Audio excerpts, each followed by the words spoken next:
자, 3교시를 시작하도록 하겠습니다. 자, 이번엔 저기 9페이지 붙임 5번부터 할 차례죠. 붙임 5번부터 시작하도록 할게요. 둘 이상의 단어로 이루어진 고유명사를 붙여 쓰는 경우나 십진법에 따라 쓰는 수도 붙임 4에 준하여 적는다 라는 것입니다. 자, 그래서 고유명사 같은 경우에 아까 전에 성신 여자대학교, 마찬가지입니다. 이것도 서울 여관, 신흥 이발관 이런 식으로 고유명사 같은 경우에도 이렇게 붙여 쓰는 경우에 도움 법칙 적용하고요. 자, 그 다음에 그 수에 관련된 게 이제 특별히 나오는데요. 6666 이런 식으로 수에 관련된 것도 십진법에 따라 쓰는 수도 그 도움 법칙 적용합니다. 6666이 아니라 6666 이런 식으로 도움 법칙 적용한다는 것. 자, 해설 보시면 66, 36 이것도 마찬가지예요. 이렇게 구구단 할 때도 도움 법칙 적용해서 66, 36 이렇게 하지 적용 안 해서 66, 36 이런 식으로 쓰지 않는다는 겁니다. 도움 법칙 적용합니다. 자, 다만 56도나 66봉 등은 56, 66처럼 두 단어로 갈라지는 구조가 아니므로 보는 대로 적는다.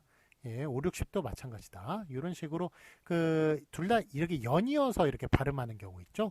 그러니까 6666 이런 거는 이제 끊어서 발음합니다만 5, 6도 66봉 아니면 5, 60 이런 식으로 연이어서 발음하는 경우에는 우리가 끊어서 읽지 않으니까 도움 법칙 적용하지 않습니다. 자, 그 여러분 저기 5, 6도 뭔지 아세요?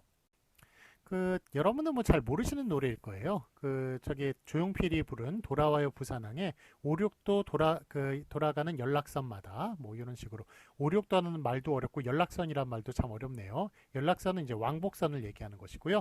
5, 6도는 어떨 때는 5개로 보이고 어떨 땐 6개로 보이는 섬이 5, 6도입니다. 어떨 때 5개로 보이고 어떨 때 6개로 보이나요? 그거는 밀물 썰물 때문에 그런 거죠. 그래서 이렇게 5개는 이렇게 뾰족하게 되었는데 하나는 이렇게 작아요.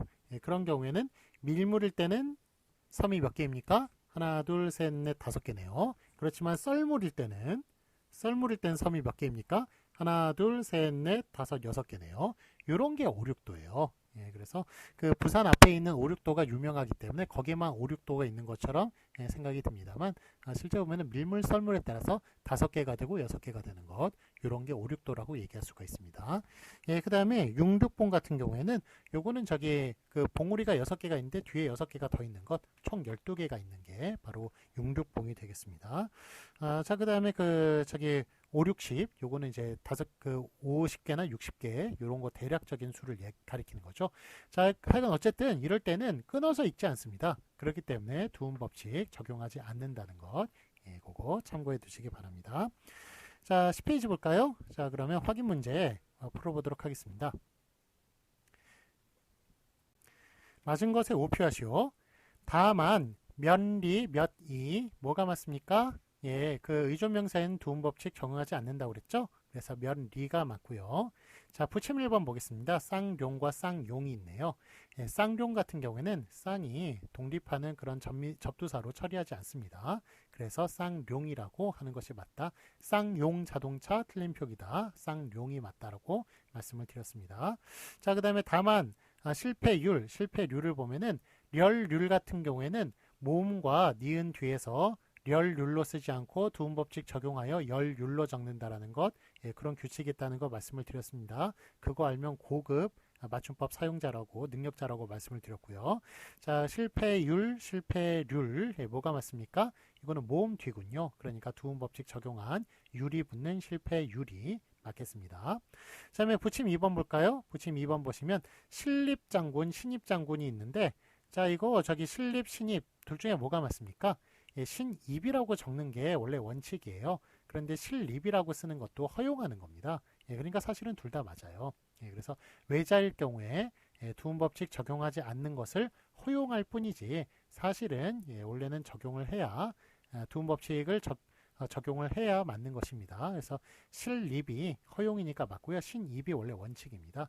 둘 다 맞는 겁니다. 어쨌든 자, 그 다음에 참고로 정려원이 있네요. 정려원, 김래원 이런 식으로 쓰는 경우가 있는데 정려원 맞나요? 틀리나요? 이거 정려원이라고 그러면 틀립니다. 두음 법칙 적용해야 됩니다. 그래서 정여원이라고 적어야 맞습니다.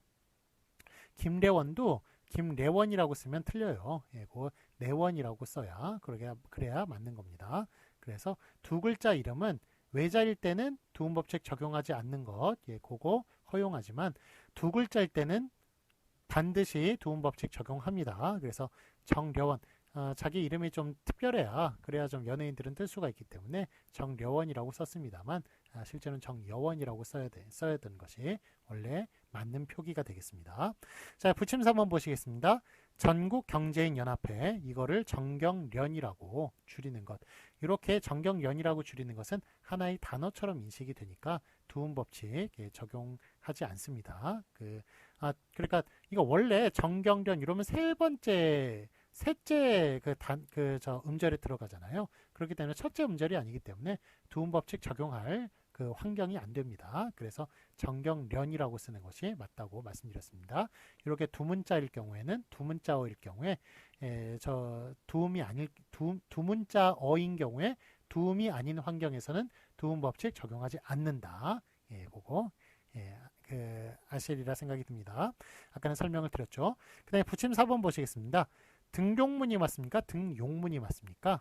예, 요게 등 플러스 용문이에요. 등용 플러스 문이 아니라 등 플러스 용문입니다. 예, 그렇기 때문에 두음법칙 요거는 적용을 합니다. 이게 무슨 그 노량진이나 이런 데 학원 가면 공무원 시험에 등용문 막 이런 식으로 해서 그래서 그쪽으로 이제 공무원 세계로 갈 수 있는 그런 여기가 길이 된다, 그런 문이 된다, 그런 뜻으로 등용문을 이제 적어 놓습니다만 등용문이라는 게 사실 중국에서 나온 말이에요. 거기에 이제 벼슬길을 통과하면 과거 시험을 통과해 가지고 벼슬길을 통과하면 거기 상징적인 그런 행사가 있습니다. 용이 그려져 있는 문이 그 높이 있는데 산에 있는데 그 산을 지나가는 겁니다. 그 산의 문을 지나가면 이 사람이 벼슬을 얻게 되는 거예요. 예, 그래서 그런 상징적인 그런 행사가 있는데 그렇기 때문에 용이 그려져 있는 용문을 등산하듯이 오르는 것입니다. 예, 올라가지고 거기를 통과하면 이제 벼슬길을 오르는 그런 행사가 있는데 그렇기 때문에 등용문이라는 게 벼슬길 들어가는 그런 이제 뜻이 돼버린 거예요.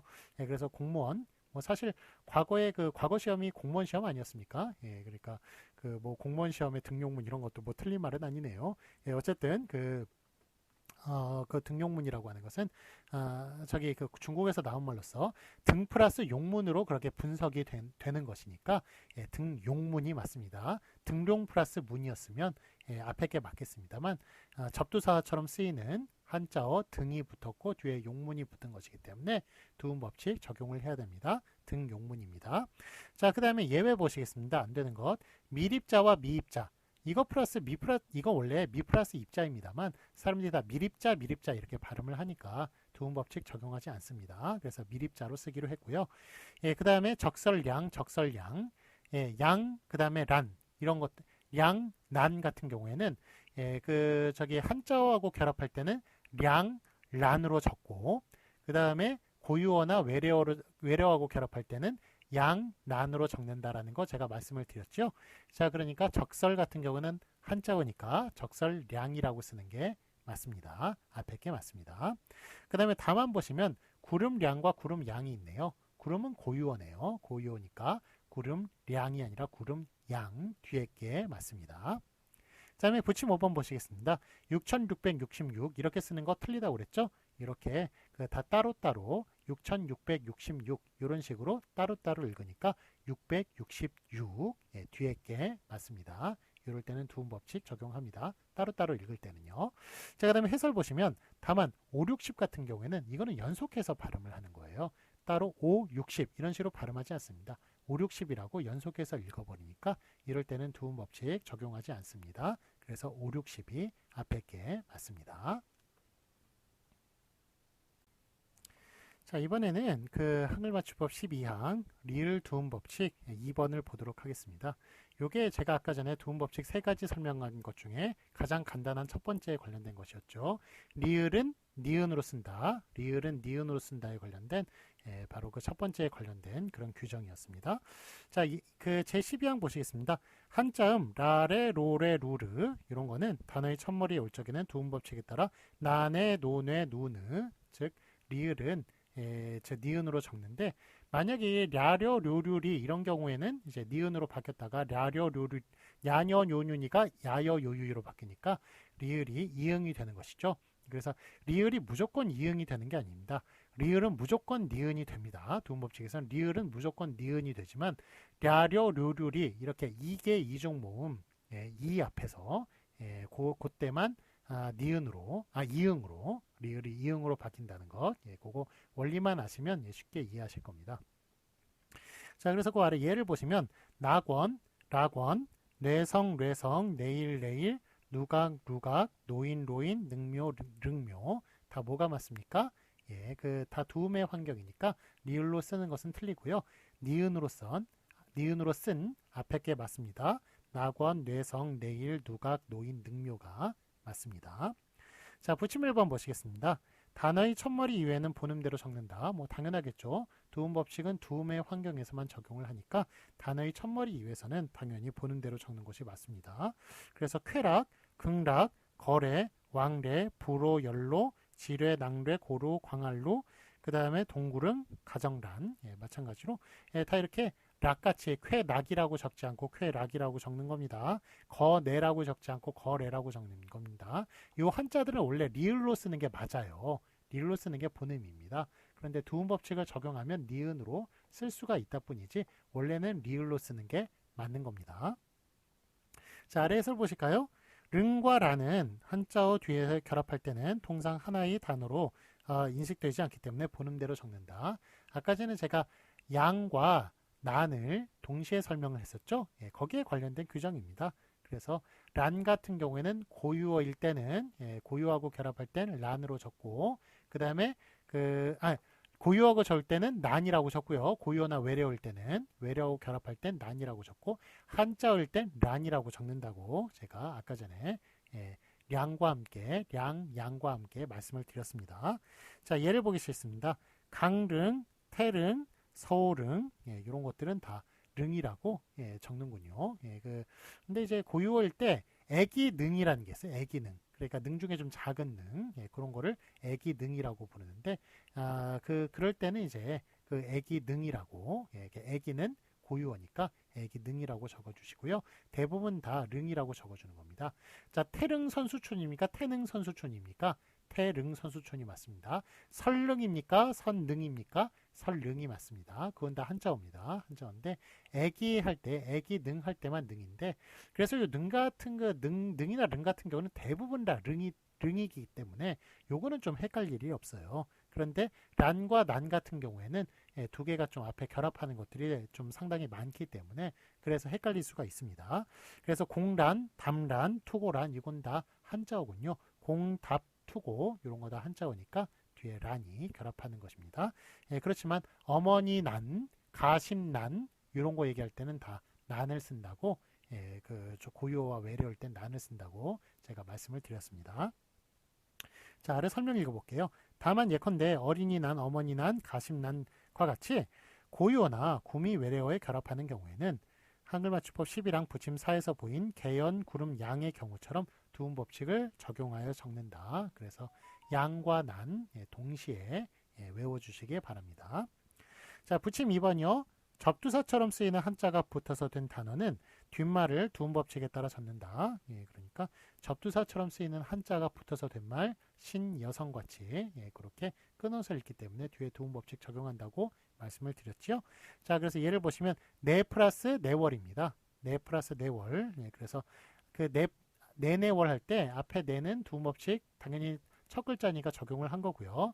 네월 할 때 그것도 원래 네월입니다만 그렇지만 네 플러스 네월로 그렇게 끊어서 발음되기 때문에 네월 두음 법칙 적용해서 네네월이 되는 것입니다. 상노인도 마찬가지입니다. 상노인인데 이것도 상 플러스 노인이기 때문에 두음 법칙 적용합니다. 중노동, 중노동이 아니라 중노동입니다. 중 플러스 노동입니다. 비논리적, 비 플러스 논리적입니다. 비논리적이 아니라 비논리적이라고 쓴 것입니다. 자, 11페이지 볼까요? 자, 해설 보시면 고랭지 있죠? 고랭지. 고랭지는 고 플러스 냉지 아닙니까? 고 플러스 냉지니까 고 냉지로 적어야 될 것 같아요. 그런데 고랭지가 맞습니다. 이거 왜 그럴까요? 예, 이거 고 플러스. 그러니까 이게 일단은 저기 그걸 적게요. 고랭지가 맞는지 고냉지가 맞는지요. 고랭지가 맞습니까? 고냉지가 맞습니까? 예, 고랭지가 맞아요. 고냉지 틀려요. 왜 그럴까요? 고 플러스 냉지인 줄 알았더니 알고 보니까 고랭 플러스 지였어요. 고랭 플러스 지. 그러니까 두음법칙 적용 안 한 요 놈이 맞는 겁니다. 요 앞에 있는 게. 예. 요 고냉지는 그러니까 이게 어떤 뜻입니까? 고는 높고 랭은 춥다는 뜻이에요. 높고 추운 곳이 고랭지예요. 그래서 우리 고랭지 채소 같은 거 있지 않습니까? 그거 배추를 그 저기 대관령이나 이런 데 심어가지고 예 그럼 이제 잘 자라거든요. 높고 추운 곳입니다. 거기가. 그래서 잘 자라면 이제 그거를 이제 잘라다가 다 김장 해 먹고 그러지 않습니까? 예 그래서 이제 거기 이제 대규모의 그런 이제 그 배추를 그 심는 그 배추밭들이 그 태령 같은데 많아요. 대관령이나 한계령 이런 데 많은데 예 그래서 이렇게 거기는 높고 추운 곳이기 때문에 고랭이 이렇게 묶이는 거예요. 고랭이 묶이고 땅은 지는 땅이란 뜻이잖아요. 예, 그게 이제 독립이 돼서 고랭 플러스 지지 고 플러스 냉지가 아니다라는 점. 그렇기 때문에 이게 고가 접두사처럼 쓰이는 한자어가 아닌 겁니다. 그럴 때는 고랭이 하나이기 때문에 고랭이 하나의 단어가 되는 거예요. 그래서 고냉이 아니라 고랭이라고 적는 점. 고냉지가 아니라 고랭지이기 때문에 그렇게 랭이라고 적는다는 거, 두음법칙 적용하지 않는다는 거 알아두시기 바랍니다. 자, 확인 문제 볼까요? 맞은 것에 오표하시오. 자, 능묘가 맞나요? 릉묘가 맞나요? 이거는 단어의 첫머리군요. 예, 그러니까 두음법칙 적용합니다. 능묘가 맞고요. 자, 부침 1번 보시면 태릉이 맞나요? 태릉이 맞나요? 한자어고 결합할 때는 릉이라고 쓰는 겁니다. 그래서 태는 한자어입니다. 태릉이라고 전개 맞고요. 그 다음에 투고 란이 맞나요? 투고 난이 맞나요? 예, 역시 투고는 한자어이기 때문에 두음법칙 적용하지 않는 란이 결합하는 게 맞습니다. 투고 란이 맞고요. 다만 난 같은 경우에는 예, 그 고유어나 외래어일 때 난을 결합한다. 그래서 가십, 난, 가십이 서구 외래어거든요. 예, 그렇기 때문에 가십난이라고 써주는 게 맞고요. 앞에 게 맞습니다. 그 다음에 어린이 난, 어린이는 고유어잖아요. 그러니까 어린이 난이라고 써주는 앞에 게 맞는 겁니다. 어린이 란 틀립니다.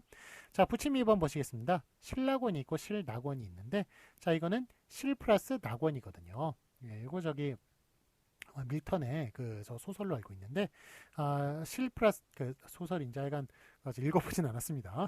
그래서 잘 모르겠습니다만 뭐 소설인지 그건지는 저기 논술인지는 잘 모르겠습니다만 논설인지는 잘 모르겠습니다만 어쨌든 예, 그 실 낙원이라고 실 플러스 낙원 낙원을 잃었다는 뜻이거든요. 그래서 실 플러스 낙원으로 분석이 되니까 뒤에 있는 거 두음법칙 적용합니다. 실 낙원이 맞습니다. 뒤에 게 맞고요. 자 그러면 참고로 고랭지 있죠? 네, 고랭지는 아까 내가 말씀드렸다시피 고 플러스 냉지가 아니라 고랭 플러스 지임으로 두음법칙 적용하지 않는 고랭지 앞에 게 맞습니다. 자 오늘 수고 많으셨습니다. 오늘 수업은 이걸로 마치고요. 추석 연휴 잘 보내시고요. 수업 없다는 거 다시 한번 말씀을 드립니다. 다다음 주에 뵙겠습니다. 푹 잘 쉬시기 바랍니다. 주말도 잘 보내시고요. 안녕히 계세요.